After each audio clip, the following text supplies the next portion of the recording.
Wall-E. Dans un lointain futur, la Terre a été abandonnée par les hommes.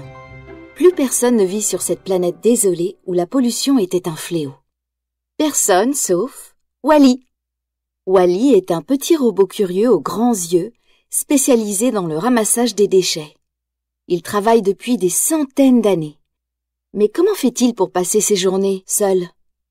Il remplit sa mission sans se plaindre et parfois il discute avec son ami le cafard, autre survivant de ce monde hostile. Un jour, alors qu'il est à la recherche de déchets comme à son habitude, Wall-E découvre quelque chose qu'il n'avait jamais vu. C'est tout fin et vert. Wall-E ignore qu'il s'agit d'une plante car il n'en a jamais vu sur cette planète polluée. Mais il comprend que cette plante est spéciale. Il la glisse dans une botte et rentre chez lui.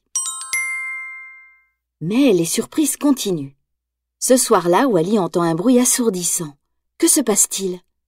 Wall-E sort et voit un vaisseau.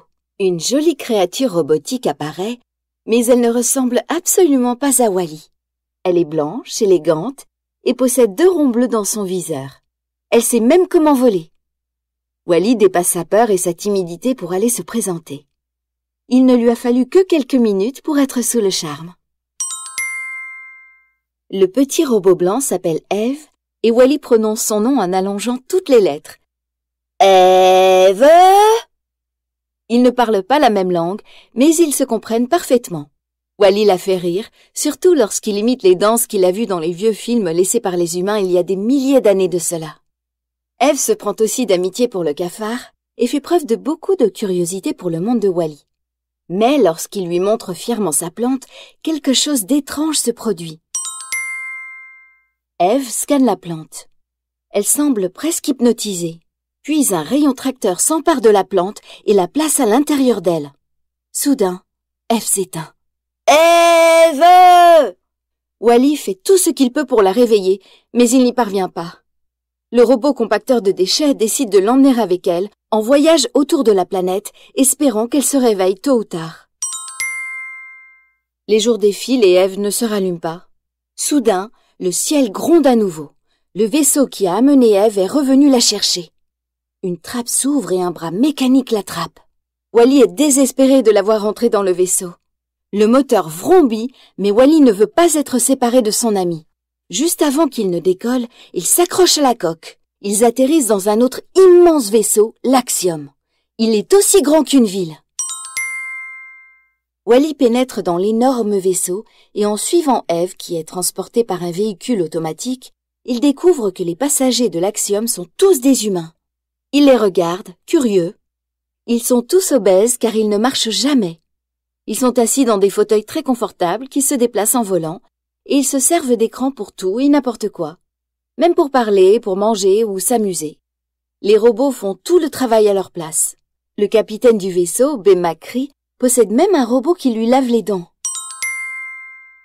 Eve se dirige vers le capitaine B. McCree, qui n'a pas grand-chose à faire car Otto, son robot copilote, se charge de la trajectoire du vaisseau. La seule mission du capitaine est d'informer les passagers. Nous fêtons aujourd'hui le 700e anniversaire de la croisière quinquennale, annonce-t-il dans les haut-parleurs. Qui sait combien de temps ils devront naviguer pour trouver une planète?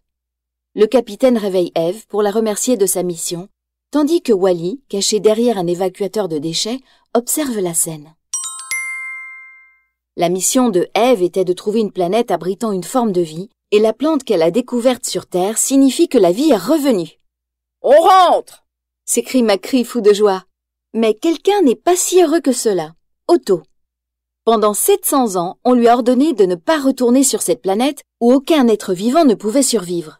Il fera donc tout son possible pour garder les humains dans l'espace à bord de l'Axiom. Quand il tente de jeter la plante, Wall-E l'attrape. « Permettez-moi d'insister, donnez-moi la plante !» ordonne Otto qui tente de la reprendre à Wall-E, sorti de sa cachette. Le capitaine McCree, qui se raccroche au peu de fierté qui lui reste, ne veut pas qu'on contrarie ses ordres. « C'est moi le commandant à bord de l'Axiom !» dit-il. « Et je dis que nous rentrons à la maison aujourd'hui !» Une terrible bagarre éclate entre les deux. Otto veut prendre le contrôle et fait tout pour éliminer le capitaine qui, bien obligé de sortir de sa chaise, se dandine pour désactiver son rival. « Otto, tu es relevé de tes fonctions !» dit-il en éteignant Otto. Destination Terre, annonce l'ordinateur du vaisseau. Mais avant d'être désactivé, Otto a réussi à jeter la plante dans le compacteur de déchets. Wally doit la sauver. Il arrête la machine du compacteur, très lourde et très grosse, tandis que Eve récupère la plante. Mais s'étant demandé trop pour un petit robot comme Wally, et bien que la mission soit un succès, il est si endommagé que Eve pense l'avoir perdu pour toujours. Pendant ce temps, le vaisseau a presque déjà la Terre en vue. Les passagers se préparent à débarquer et observent ce qu'il est advenu de leur ancienne planète. Ils devront travailler dur pour amener la vie, mais ils y parviendront. « Vous pouvez faire pousser toutes sortes de plantes !» s'exclame le capitaine Macri tout content. Eve tente de réparer Wally, sans succès, car le petit robot ne répond plus. Puis, soudain... « Eve !» lance Wally en ouvrant ses grands yeux mécaniques. Les deux robots sont amoureux, et comme les humains, ils sont prêts à vivre sur cette terre qui redeviendra bientôt magnifique.